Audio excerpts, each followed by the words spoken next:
أهلا بكم في قناة ريمين كيمي لتعلم اللغة القبطية.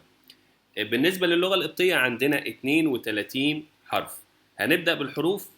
أول حرف هناخده هو حرف الألفا.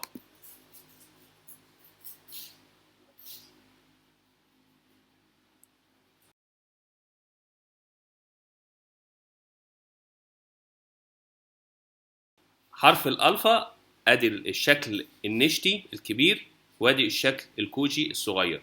طيب حرف الألفا بننطقه مضخمة زي كلمة آف لحم، آلاق حلق، ما مكان، لا كثير،